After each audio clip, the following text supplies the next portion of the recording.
Praise the Lord. നമ്മെ ഒരിക്കലും മറക്കാത്ത കർത്താവിന് നന്ദി പറഞ്ഞുകൊണ്ട് ഫെയ്ത്ത് വോയിസിലേക്ക് ഞങ്ങൾ എല്ലാവരെയും സ്വാഗതം ചെയ്യുന്നു. വിശുദ്ധ ഗ്രന്ഥം തുറക്കപ്പെട്ടു. വിശുദ്ധ യോഹന്നാൻ എഴുതിയ സുവിശേഷം 16-ാം അധ്യായം 22-ാം വാക്യം ഇങ്ങനെ വെളിപ്പെടുത്തുന്നു: എന്നാൽ ഞാൻ വീണ്ടും നിങ്ങളെ കാണും, അപ്പോൾ നിങ്ങളുടെ ഹൃദയം സന്തോഷിക്കും. നിങ്ങളുടെ ആ സന്തോഷം ആരും നിങ്ങളിൽ നിന്ന് എടുത്തു കളയുകയില്ല. ക്രിസ്തുവിൽ പ്രിയപ്പെട്ടവരെ, യേശു ക്രിസ്തു നമ്മെ കാണുവാൻ ആഗ്രഹിക്കുന്നു. ഇപ്പോൾ നമ്മൾ ദുഃഖിതരാണെങ്കിൽ യേശുവിനെ കാണുമ്പോൾ നമ്മുടെ ദുഃഖമെല്ലാം സന്തോഷമായി മാറും.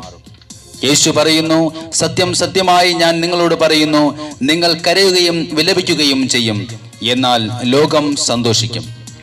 നിങ്ങൾ ദുഃഖിതരാകും, എന്നാൽ നിങ്ങളുടെ ദുഃഖം സന്തോഷമായി മാറും. സ്ത്രീക്ക് പ്രസവവേദന ആരംഭിക്കുമ്പോൾ അവളുടെ സമയം വന്നതുകൊണ്ട് അവൾക്ക് ദുഃഖമുണ്ടാകുന്നു. എന്നാൽ ശിശുവിനെ പ്രസവിച്ചു കഴിയുമ്പോൾ ഒരു മനുഷ്യൻ ലോകത്തിൽ ജനിച്ചതുകൊണ്ടുള്ള സന്തോഷം നിമിത്തം ആ വേദന പിന്നീട് ഒരിക്കലും അവൾ ഓർക്കുന്നില്ല. ഇതുപോലെ യേശു പറയുന്നു, നിങ്ങളും ദുഃഖിതരാണ്, എന്നാൽ ഞാൻ വീണ്ടും നിങ്ങളെ കാണും, അപ്പോൾ നിങ്ങളുടെ ഹൃദയം സന്തോഷിക്കും. സ്നേഹമുള്ളവരെ, നമ്മൾ ദുഃഖിതരായിരിക്കുമ്പോൾ നാം വിചാരിക്കുന്നുണ്ടാകാം യേശു നമ്മെ മറന്നുപോയി എന്ന്. അല്ല, നമ്മെ ഒരിക്കലും മറക്കാത്ത കർത്താവ് നമ്മെ എപ്പോഴും ഓർക്കുന്നു. നമുക്ക് വേദനകൾ ഉണ്ടാകുമ്പോൾ അവിടുത്തെ നമ്മൾ വിളിക്കണം. നമ്മൾ കടന്നു വന്ന വഴികളിൽ നമ്മെ കരുതിയ, നമ്മെ നടത്തിയ കർത്താവിനെ ഓർത്തുകൊണ്ട് നമ്മൾ അവിടുത്തെ ആരാധിക്കണം. അവിടുന്ന് പറയുന്നു, ലോകത്തിൽ നിങ്ങൾക്ക് ഞെരുക്കമുണ്ടാകും, എങ്കിലും ധൈര്യമായിരിക്കുവിൻ, ഞാൻ ലോകത്തെ കീഴടക്കിയിരിക്കുന്നു. സ്നേഹമുള്ളവരെ, ശൂന്യമായ കല്ലറയിൽ മറിയം യേശുവിനെ അന്വേഷിച്ചതുപോലെ ഇന്ന് പലരും കരുതുന്നുണ്ടാകാം, എന്റെ ദുഃഖത്തിന്റെ കല്ലറകളെ പൊട്ടിച്ച് സന്തോഷം നൽകുവാൻ യേശു വരുമോ? യേശുവിനെ അടക്കം ചെയ്യപ്പെട്ട കല്ലറയ്ക്ക് വെളിയിൽ കരഞ്ഞുകൊണ്ട് നിന്ന മറിയത്തോട് ഉയർത്തെഴുന്നേറ്റ് ഇന്നും ജീവിക്കുന്ന യേശു ചോദിച്ചു, സ്ത്രീയെ, എന്തിനാണ് നീ കരയുന്നത്? നീ ആരെയാണ് അന്വേഷിക്കുന്നത്? സ്നേഹമുള്ളവരെ, നമ്മൾ ദുഃഖിതരായി കാണപ്പെടുമ്പോൾ യേശു ഇതേ ചോദ്യം നമ്മോടും ആവർത്തിക്കും, നീ എന്തിനാണ് കരയുന്നത്? ഒരു ആശ്വാസം ലഭിക്കുവാൻ നമ്മൾ അന്വേഷിച്ചിറങ്ങുമ്പോൾ, ഇത്തിരി സ്നേഹത്തിനായി ലോകത്തിലേക്ക് അന്വേഷിച്ചിറങ്ങുമ്പോൾ നമ്മൾ ഓർക്കണം, നമുക്ക് ആശ്വാസം തരുവാൻ കർത്താവായ യേശു ക്രിസ്തുവിന് കഴിയും. ഒത്തിരി സ്നേഹം തന്ന് നമുക്കും നമ്മുടെ കുടുംബത്തിനും സമാധാനം നൽകുവാൻ യേശു ക്രിസ്തുവിന് മാത്രമേ സാധിക്കുകയുള്ളൂ. വചനം പറയുന്നു, നിങ്ങളുടെ ഹൃദയം അസ്വസ്ഥമാകേണ്ട, നിങ്ങൾ ഭയപ്പെടുകയും വേണ്ട, ഞാൻ പോകുന്നെന്നും വീണ്ടും നിങ്ങളുടെ അടുത്തേക്ക് വരുമെന്നും ഞാൻ പറഞ്ഞത് നിങ്ങൾ കേട്ടല്ലോ. സ്നേഹമുള്ളവരെ, യേശു നമ്മുടെ ഭവനത്തിലേക്ക് വരുവാൻ, നമ്മുടെ പ്രാർത്ഥനകൾക്ക് ഉത്തരം നൽകുവാൻ കാത്തിരിക്കുന്നു. ഏക മനസ്സോടെ നമ്മുടെ കുടുംബങ്ങളും കൂട്ടായ്മകളും ഒന്നിച്ച് പ്രാർത്ഥിക്കുമ്പോൾ ദൈവം അവിടേക്ക് കടന്നു വരുന്നു. ദൈവം അത് ആഗ്രഹിക്കുന്നു. അപ്പോസ്തല പ്രവർത്തനം 1-ാം അധ്യായം 14-ാം തിരുവചനത്തിൽ നമ്മൾ കാണുന്നു, അവർ ഏക മനസ്സോടെ യേശുവിന്റെ അമ്മയായ മറിയത്തോടും മറ്റു സ്ത്രീകളോടും അവന്റെ സഹോദരരോടുമൊപ്പം പ്രാർത്ഥനയിൽ മുഴുകിയിരുന്നു. ഇന്ന് നമുക്ക് ഏക മനസ്സോടെ പ്രാർത്ഥിക്കുന്നവരായി മാറാമെങ്കിൽ നമ്മുടെ ദുഃഖം സന്തോഷമായി മാറും. യോഹന്നാന്റെ സുവിശേഷം 16-ാം അധ്യായം 23-ാം വാക്യപ്രകാരം യേശു പറയുന്നു, സത്യം സത്യമായി ഞാൻ നിങ്ങളോട് പറയുന്നു, നിങ്ങൾ എന്റെ നാമത്തിൽ പിതാവിനോട് ചോദിക്കുന്നതെന്തും അവിടുന്ന് നിങ്ങൾക്ക് നൽകും. ഇതുവരെ നിങ്ങൾ എന്റെ നാമത്തിൽ ഒന്നും ചോദിച്ചിട്ടില്ല. ചോദിക്കുവിൻ, നിങ്ങൾക്ക് ലഭിക്കും. അതുമൂലം നിങ്ങളുടെ സന്തോഷം പൂർണ്ണമാവുകയും ചെയ്യും. ഇന്ന് നമ്മുടെ കരം പിടിച്ച് നമ്മെ നടത്തുന്ന, നമ്മെ സഹായിക്കുന്ന കർത്താവായ യേശു നമ്മുടെ കൂടെയുണ്ട്. അവിടുന്ന് ഏറ്റവും ഉന്നതനായ ദൈവമാണ്. അവിടുന്ന് മാത്രമാണ് ആരാധനയ്ക്ക് യോഗ്യൻ. കർത്താവായ യേശു ഒരിക്കലും നമ്മെ ഉപേക്ഷിക്കാതെ അവിടുത്തെ കരങ്ങളിൽ നമ്മെ പിടിച്ച് നമ്മെ അനുഗ്രഹിക്കുന്ന കർത്താവാണ്.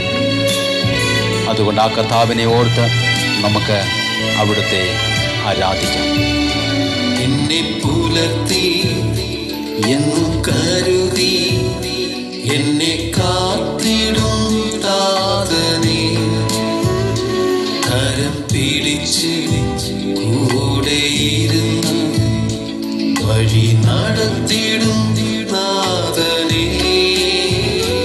എന്നെ പുലർത്തി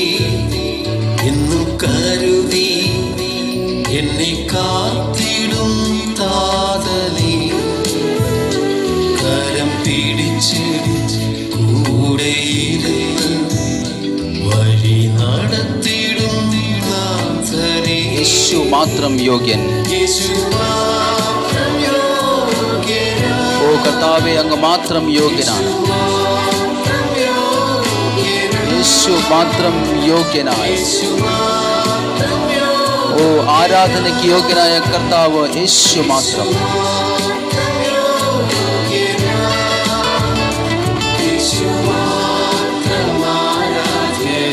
യേശു മാത്രം ഉന്നതനായ ദൈവം. യേശു മാത്രം ഉന്നതനായ ദൈവം. ജീസസ്. ഹല്ലേലൂയ. കഴിഞ്ഞുപോയ നാളുകളിൽ എൻ്റെ പാപമംഗലമായ ജീവിതത്തെ കർത്താവേ, ഞാനിതാ ഉപേക്ഷിച്ചുകൊണ്ട് അങ്ങയുടെ സന്നിധിയിൽ കടന്നു വരുന്നു. അങ്ങ് തന്നതല്ലാതെ എൻ്റെ ജീവിതത്തിൽ ഒന്നുമില്ല. ഞാൻ എന്തായിരിക്കുന്നുവോ അത് അങ്ങയുടെ ദാനമാണ്. കർത്താവായ യേശുവേ, പൂർണ്ണ ഹൃദയത്തോടെ ഞാൻ അങ്ങയെ ആരാധിക്കുന്നു. കഴിഞ്ഞ നാളുകൾ ദിനച്ചിടുമ്പോൾ ജീസസ്.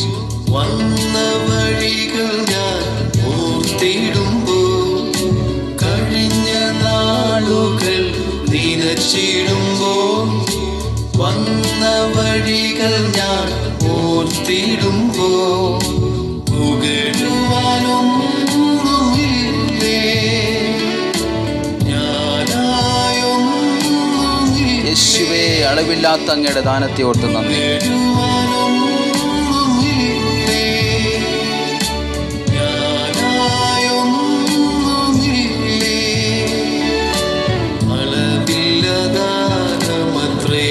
Thank you Jesus. ഞങ്ങളങ്ങേ ആരാധിക്കുന്നു. യേശുവേ, അങ്ങ് മാത്രം യോഗ്യനായ കർത്താവ്.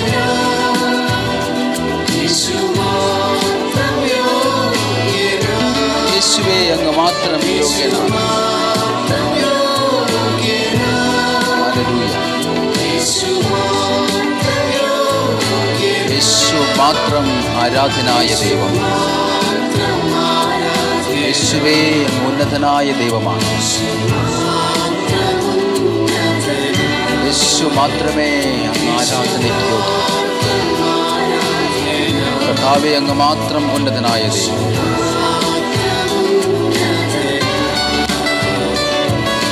ഓ കർത്താവായ യേശുവേ, എൻ്റെ ഇല്ലായ്മയിലും എൻ്റെ തകർച്ചയിലും എന്നെ സഹായിക്കുന്ന അവിടുത്തെ ഞാൻ എൻ്റെ ഉയർച്ചയിലും ഒരിക്കലും മറക്കുകയില്ല. കർത്താവായ യേശുവേ, സ്നേഹത്തോടെ ഞാൻ അങ്ങയുടെ തിരുഹൃദയത്തിൽ ചായുന്നു. എന്നെ സ്നേഹത്തോടെ പുണരണമേ. യേശുവേ, എൻ്റെ കുറവുകളെ അവിടുന്ന് നിറവുള്ളതാക്കി മാറ്റണമേ. എന്നെ അനുഗ്രഹിക്കണമേ. എന്നെ ഓർത്തവനേ, ഉയർച്ചയിലും ഞാൻ മറക്കുകയില്ല. ഹല്ലേലൂയ. താഴ്ചയിൽ എന്നെ ഓർത്തവനേ, ഉയർച്ചയിലും ഞാൻ മറക്കുകയില്ല. മറന്നിടാനാവതില്ലേ ജീസസ്. മാർവതിൽ ഞാൻ ചാരുന്നേ. യേശു മാത്രം മതി എനിക്ക്. യേശു മാത്രം മതി. യേശു മാത്രം മതി എനിക്ക്. യേശുവേ, അങ്ങ് മാത്രം മതി. മാത്രം മതി എനിക്ക്. യേശു മാത്രം മതി എനിക്ക്. യേശു മാത്രം ആരാധനയ്ക്ക് യോഗ്യനായ ദൈവം. കർത്താവേ, ഞങ്ങളങ്ങേ ആരാധിക്കുന്നു. യേശുവേ, യോഗ്യനായ ദൈവമേ, ഞങ്ങളങ്ങേ ആരാധിക്കുന്നു. ഓ കർത്താവായ യേശുവേ, ഞങ്ങളങ്ങേ ആരാധിക്കുന്നു. യേശു മാത്രം ആരാധ്യന. യേശുവേ, അങ്ങ് ഉന്നതനായ ദൈവം. ഹല്ലേലൂയ.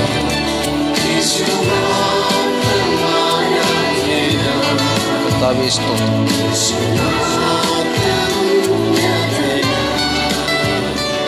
ദൈവം ഇന്ന് നിങ്ങളുടെ ഏതവസ്ഥയിലും നിങ്ങളെ സഹായിക്കുവാൻ കടന്നു വരട്ടെ എന്ന് കർത്താവായ യേശുക്രിസ്തുവിൻ്റെ നാമത്തിൽ ഞങ്ങൾ പ്രാർത്ഥിക്കുന്നു.